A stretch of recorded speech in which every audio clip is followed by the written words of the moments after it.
आज के इस कार्यक्रम में मंच पर उपस्थित प्रदेश सरकार में मेरे वरिष्ठ सहयोगी, सूक्ष्म लघु मध्यम उद्यम, खादी एवं ग्रामोद्योग, रेशम और हथकरघा विभाग के मंत्री श्री राकेश सचान जी, प्रदेश के अवस्थापना और औद्योगिक विकास के आयुक्त श्री अरविंद कुमार जी, अपर मुख्य सचिव सूक्ष्म लघु मध्यम उद्यम तथा निर्यात प्रोत्साहन श्री अमित मोहन प्रसाद जी, मुख्यमंत्री के सलाहकार के रूप में अपनी सेवाएं प्रदान कर रहे और प्रदेश शासन में विभिन्न विभागों का जिन्होंने कुशलतापूर्वक निर्वहन किया है, श्री अवनीश कुमार अवस्थी जी, आयुक्त एवं निदेशक उद्योग श्री मयूर माहेश्वरी जी, आगरा और कानपुर से जुड़े हुए हमारे आगरा में उपस्थित केंद्रीय मंत्री प्रोफेसर एसपी सिंह बघेल जी, माननीय विधायक श्री धर्मपाल सिंह जी, कानपुर में उपस्थित माननीय सांसद श्री सत्यदेव पचौड़ी जी, माननीय विधायक मैथानी जी, आज के इस कार्यक्रम में उपस्थित प्रदेश भर से आए हुए सभी हमारे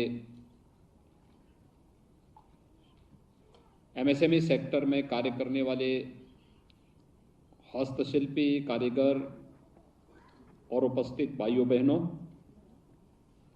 आज विश्वकर्मा जयंती है और साथ ही साथ आदरणीय प्रधानमंत्री श्री नरेंद्र मोदी जी का भी पावन जन्मदिन है। इस सृष्टि के आदि शिल्पी भगवान विश्वकर्मा की पावन जयंती के अवसर पर और आधुनिक भारत के शिल्पी के रूप में प्रधानमंत्री मोदी जी के जन्मदिन पर मैं आप सबको हृदय से बधाई देता हूं। आप अपनी शिल्प के माध्यम से भारत को आत्मनिर्भरता की ओर अग्रसर करने में अपना योगदान दे पाएंगे, इसकी शुभकामनाएं भी मैं इस अवसर पर आप सबको देता हूं।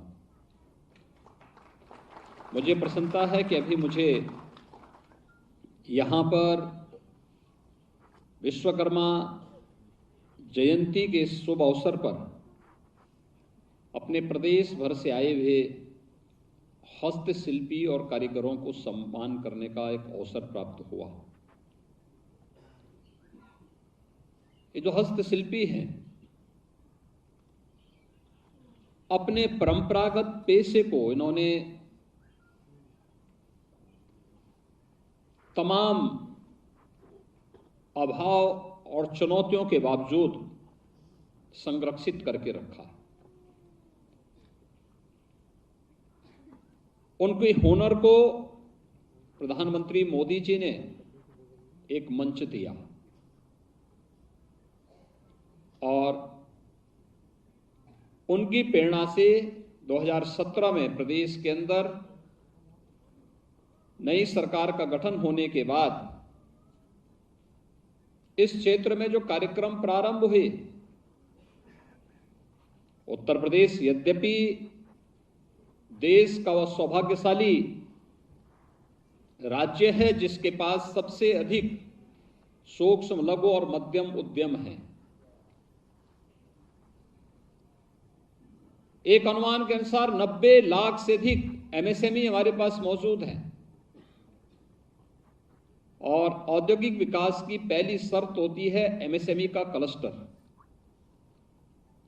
जिसकी अनंत संभावनाएं उत्तर प्रदेश के अंदर मौजूद हैं और ये सब संभव हो पाया है आप जैसे हस्तशिल्पी और कारीगरों के परिश्रम से, अपने पूर्वजों की धरोहर को संरक्षित करने के आपके हुनर से ये सब संभव हो पाया, और उसे जो प्रदेश के अंदर एक प्रकार से मृत प्राय सा हो रहा था, प्रधानमंत्री मोदी जी की प्रेरणा से 2017 में आने के बाद हम लोगों ने इस पर कार्य प्रारंभ किया, और इसमें 2 महत्वपूर्ण योजनाएं प्रदेश के अंदर हम लोगों ने चलाई। एक जनपद एक उत्पाद की योजना, और दूसरा विश्वकर्मा श्रम सम्मान की योजना। एक जनपद एक उत्पाद की योजना, हर जनपद की अपनी एक यूनिक प्रोडक्ट होगी, और उसकी डिजाइनिंग, उसकी तकनीक, उसकी मार्केटिंग, उसकी ब्रांडिंग, उसकी पैकेजिंग, इन सब को लेकर के सरकार के स्तर पर उसे प्रोत्साहन देने की कार्रवाई। विश्वकर्मा श्रम सम्मान के माध्यम से अपने परंपरागत कारीगर और हस्तशिल्पियों को, जो अलग अलग कैटेगरी में थे, जो बापू के ग्राम स्वराज की परिकल्पना को कभी साकार करते थे, आत्मनिर्भरता के लक्ष्य को प्राप्त करते थे, उन्हें प्रोत्साहित करने के लिए उन कारीगरों और हस्तशिल्पियों को, जिनके पास हुनर तो था लेकिन समय के अनुरूप डिजाइन का अभाव था, पैकेजिंग का अभाव था, जिन्हें मंच उपलब्ध नहीं हो पाता था, शासन स्तर पर कोई सहयोग नहीं हो पाता था, और जो अपने परिश्रम और अपने पुरुषार्थ से कुछ करना भी चाहता था, तो तमाम बंदिशें उस पर लगा करके उसे हतोत्साहित किया जाता था। आज के इस अवसर पर हम लोगों ने उन्हीं सब को ध्यान में रख करके इस कार्यक्रम को आगे बढ़ाया है, और ये कार्यक्रम उन्हीं हस्तशिल्पियों के लिए उस समय हम लोगों ने प्रारंभ किया था, जिसमें इन हस्तशिल्पियों के लिए हम लोगों ने कहा था कि इन हस्तशिल्पियों की एक निश्चित ट्रेनिंग हो। ट्रेनिंग के दौरान, चूंकि रोज कमाने वाले लोग हैं, इसलिए उस दौरान इनको एक निश्चित मानदेय दिया जाए, टूल किट उपलब्ध करवाया जाए। ऐसे ही 1 डिस्ट्रिक्ट 1 प्रोडक्ट के माध्यम से भी हम लोगों ने इसे प्रोत्साहित करने का प्रयास किया। कौन सोचता था गोरखपुर का टेराकोटा उसको मंच मिले, आज मैं देख रहा था उन्हें यहां सम्मानित किया गया। कौन जानता था आजमगढ़ को लोग ये तो मानते थे 17 के पहले कि वह आतंकवादियों का गढ़ बन चुका है, लेकिन वहां की ब्लैक पॉटरी के बारे में कोई नहीं जानता था। आज ब्लैक पॉटरी को भी एक स्थान मिला, वहां के भी कुछ कारीगरों को, हस्तशिल्पियों को यहां पे सम्मानित किया गया।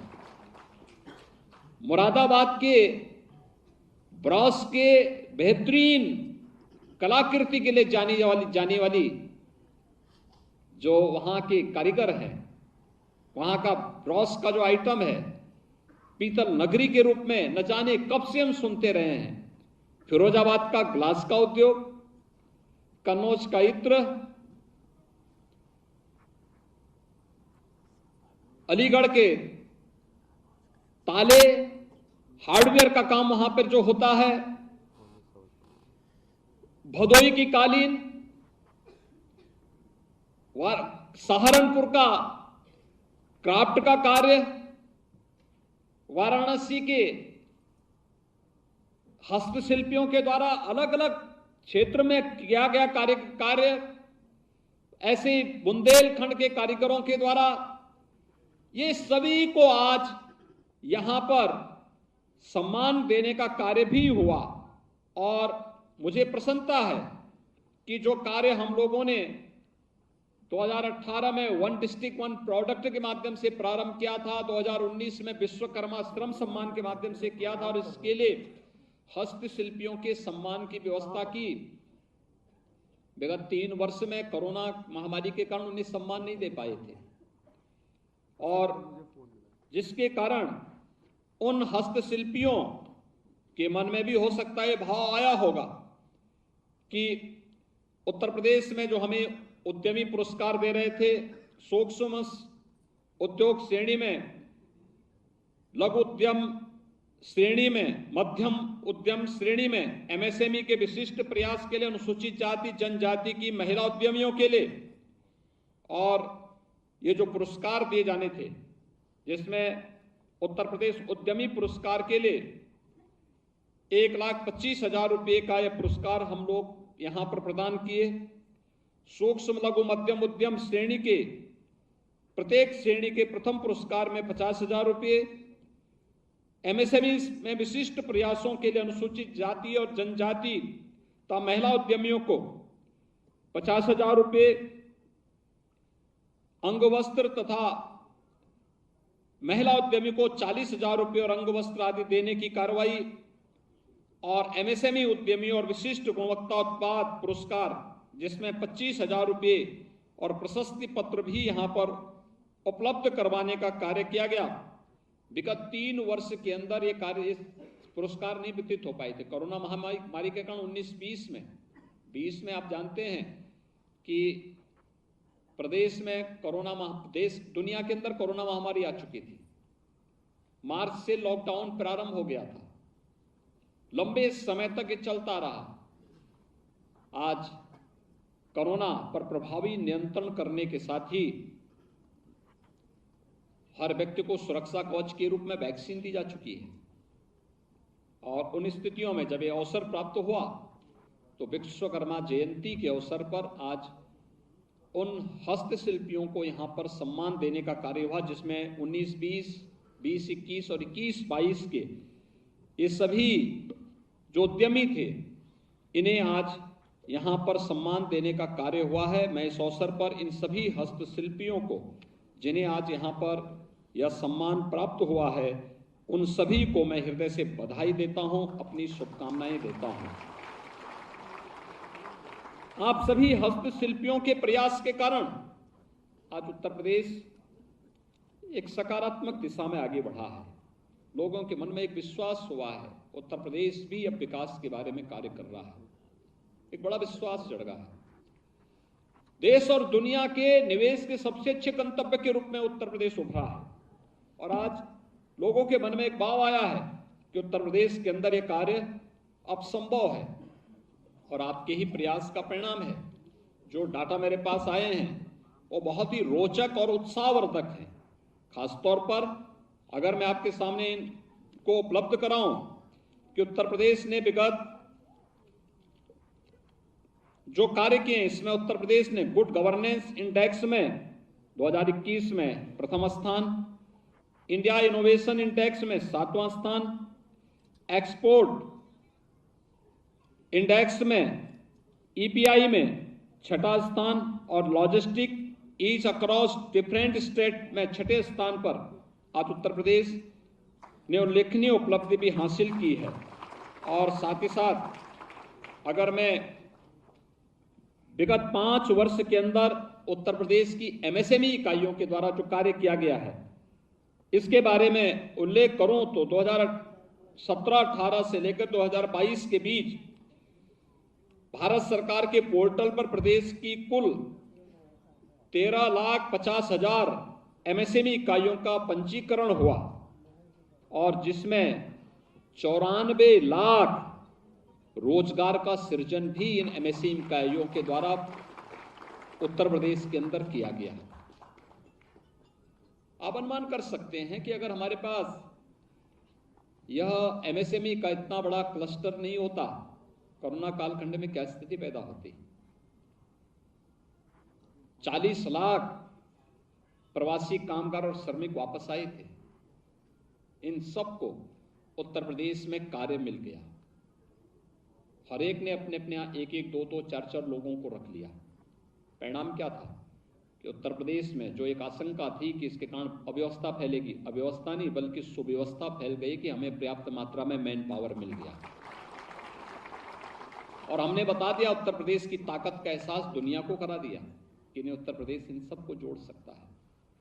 बेहतरीन कानून व्यवस्था और यहां पर हुए औद्योगिक निवेश के कारण, एमएसएमई सेक्टर ने कार्य जो किया, इसके कारण जो रोजगार का सृजन हुआ, 1,61,00,000 से अधिक लोगों को हम लोगों ने इस फील्ड में काम दिया, सीधे सीधे रोजगार उपलब्ध कराने का कार्य दिया। और 60 लाख से अधिक लोगों को स्वतः रोजगार के साथ जोड़ने में भी इसके माध्यम से हमें मदद मिली। यानी थोड़ा भी प्रयास कर लें तो हमारे हस्तशिल्पी और उद्यमी कैसे कार्य कर सकते हैं, यह हम सबके सामने है। और इसका परिणाम क्या है? कोरोना महामारी के बावजूद 2.5 वर्ष से हम देख रहे हैं, ये 5 वर्ष में से आधा समय कोरोना महामारी से जूझते हुए देखें, तब भी उत्तर प्रदेश ने अपना एक्सपोर्ट 88,000 करोड़ रुपए से बढ़ा करके 1,56,000 करोड़ रुपए तक पहुंचाने में सफलता प्राप्त की है। लगभग दोगुना करने में हमें सफलता प्राप्त हुई है। ये एक उल्लेखनीय वृद्धि इस फील्ड में हुई है और मैं इस विश्वास के साथ कह सकता हूं कि एमएसएमई सेक्टर ने उत्तर प्रदेश के माध्यम से जो कार्य प्रारंभ किया है, आज वो देश के अंदर एक विश्वसनीयता का प्रतीक बना है। हम आभारी हैं आदरणीय प्रधानमंत्री जी के, उत्तर प्रदेश में 1 डिस्ट्रिक्ट 1 प्रोडक्ट की इस योजना को, जिसे प्रधानमंत्री जी ने आत्मनिर्भर भारत की एक बैकबोन बताया है, जिसमें उन्होंने कहा है वोकल फॉर लोकल। लेकिन अब हमारे सामने जो चुनौती है वह अपने उत्पाद की विशिष्टता और उसकी श्रेष्ठता को साबित करने का। हम इसको श्रेष्ठतम उत्पाद के रूप में कैसे स्थापित कर सकते हैं, इस दिशा में हमारे प्रयास प्रारंभ होने चाहिए। और जिस दिन हमें 90 लाख एमएसएमई यूनिट को केवल विशिष्ट ही नहीं बल्कि श्रेष्ठतम उत्पाद के रूप में स्थापित करेंगे, दुनिया के अंदर उत्तर प्रदेश छा जाएगा, उत्तर प्रदेश के हमारे हस्तशिल्पी छा जाएंगे। अब हमें क्वालिटी पे ध्यान देना होगा। साथ साथ जो हम लोगों ने विगत कुछ दिनों में प्रारंभ किया था, कॉमन सर्विस सेंटर की स्थापना करके स्थानीय उत्पाद को बेहतरीन सुविधाओं से युक्त करने और उन्हें एक ही जगह पर अधिक से अधिक सुविधाओं से युक्त करने की कार्रवाई को आगे बढ़ाना, इस पर हमें कार्य करना होगा। डिजाइनिंग और पैकेजिंग यूनिट की स्थापना करके उसकी ट्रेनिंग सेंटर को भी स्थापित करना होगा, क्योंकि आज का समय है, पैकेजिंग का भी अपना महत्व है। उत्पाद तो क्वालिटी युक्त होना ही चाहिए, उत्पाद के साथ साथ उसकी पैकेजिंग और उसकी डिजाइनिंग पर भी हमें ध्यान देना होगा। यह आज की सबसे बड़ी आवश्यकता है। मुझे पूरा विश्वास है कि इस दिशा में सूक्ष्म लघु उद्यम विभाग मजबूती के साथ कार्य करेगा। मेरे लिए अतिरिक्त प्रसन्नता का विषय है कि आज आगरा और कानपुर के जो हम लोग प्लेटेड फैक्ट्री के शिलान्यास के कार्यक्रम को भी आज यहां पर आगे बढ़ा रहे हैं। उत्तर प्रदेश में भारत सरकार के सहयोग से 3 स्थानों को इसके लिए चयन किया है, आगरा, कानपुर और गोरखपुर। पहले चरण में हम इसको यहां बढ़ा रहे हैं, शेष अन्य क्षेत्रों में भी हम इसका विस्तार करेंगे। आगरा में एक अच्छा कार्य है, कम स्पेस में। अब आबादी के बढ़ने के साथ ही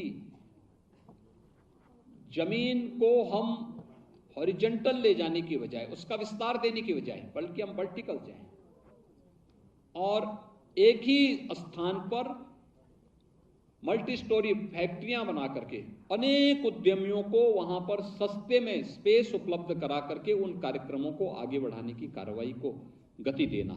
और आज इसका शुभारंभ हो रहा है, जिसमें आगरा में रेडीमेड गारमेंट क्लस्टर के लिए प्लेटेड फैक्ट्री के निर्माण के कार्यक्रम को हम आगे बढ़ाने जा रहे हैं, जिसमें 8,812 वर्ग मीटर क्षेत्रफल में एक प्लेटेड फैक्ट्री का निर्माण यहां पर क्लस्टर डेवलपमेंट योजना के अंतर्गत किया जा रहा है, जिसमें 26 करोड़ 41 लाख रुपए की लागत से आज इस कार्यक्रम को पहला शिलान्यास का कार्यक्रम प्रारंभ हो रहा है, जिसमें 40 इकाइयों की स्थापना, एक ही कॉम्प्लेक्स में 40 इकाइयों की स्थापना हो जाएगी।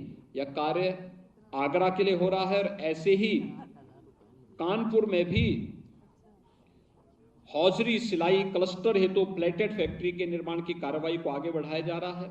वहां के हमारे जनप्रतिनिधियों और उद्यमियों की ये बहुत दिनों से मांग थी।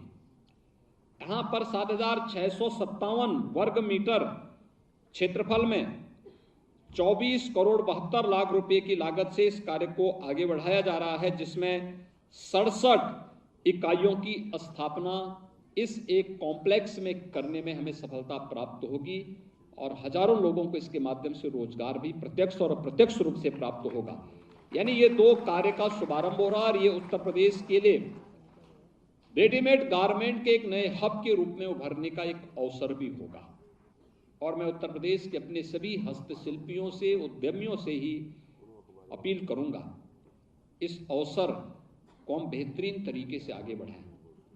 देखिए, अब तो उत्तर प्रदेश शासन ने एक और व्यवस्था कर दी है ईज ऑफ डूइंग बिजनेस में। एमएसएमई यूनिट अगर आपको लगाना है तो एप्लीकेशन देने के 72 घंटे के अंदर आपको क्लीयरेंस मिल जाएगा और 1000 दिनों के लिए सुविधा दी जा रही है कि कोई भी आपकी फैक्ट्री का इंस्पेक्शन नहीं करेगा। आप एक बाकी क्लीयरेंस को 1000 दिनों के अंदर आप ले लीजिए। एक बेहतरीन सुविधा हम देने जा रहे हैं और एक अवसर है। क्वालिटी पे अगर आप ध्यान देंगे तो वह क्वालिटी आपके प्रोडक्ट को वैश्विक मंच प्रदान करेगा। आज उत्तर प्रदेश की कनेक्टिविटी बहुत अच्छी हुई है, बहुत अच्छी कनेक्टिविटी उत्तर प्रदेश की होगी। एक्सप्रेस हाईवे उत्तर प्रदेश के अंदर बने हैं, हाईवे बेहतरीन हुए हैं, एयर कनेक्टिविटी बेहतरीन हुई है। बहुत शीघ्र हम 5 अंतर्राष्ट्रीय एयरपोर्ट के रूप में देश का पहला राज्य होंगे जिसके पास 5 अंतर्राष्ट्रीय हवाई यानी एयरपोर्ट होंगे। और इनलैंड वाटरवे देश का पहला हल्दिया से वाराणसी के बीच प्रारंभ हो चुका है। पूर्वी बंदरगाह तक उत्तर प्रदेश के प्रोडक्ट को सीधे पहुंचाने का भी एक माध्यम हमारे पास आज यहां पर प्रदेश के अंदर मौजूद है। इसलिए अपनी क्वालिटी पर, प्रोडक्ट की क्वालिटी पर ध्यान देना और फिर निर्यात के लिए हर जनपद स्तर पर प्रयास करना, ये सभी चीजें अगर हम एक साथ प्रारंभ करेंगे तो उत्तर प्रदेश का प्रोडक्ट पूरे देश और पूरी दुनिया के अंदर छाएगा और उस दिशा में हमारा प्रयास तेजी के साथ आगे बढ़ना चाहिए। आज विश्वकर्मा जयंती और प्रधानमंत्री मोदी जी के पावन जन्मदिन के अवसर पर मैं एक बार फिर से आप सबको हृदय से बधाई देता हूं। प्रधानमंत्री जी के स्वस्थ और दीर्घजीवी होने की कामना करता हूं। भगवान विश्वकर्मा से प्रार्थना करता हूं कि हमारे हस्तशिल्पियों को इतना ऐसा उन्हें हुनर दें कि वह अपने प्रोडक्ट को वैश्विक मंच तक पहुंचाने में उन्हें सफलता प्राप्त हो। राज्य सरकार इस दिशा में, डबल इंजन की सरकार इस दिशा में मजबूती के साथ अपने हस्तशिल्पियों के साथ खड़ी है। आप सबके प्रति मेरी शुभकामनाएं। सभी हस्तशिल्पियों को जिनको आज सम्मान दिया गया है, पुरस्कार मिला है, उनको बधाई।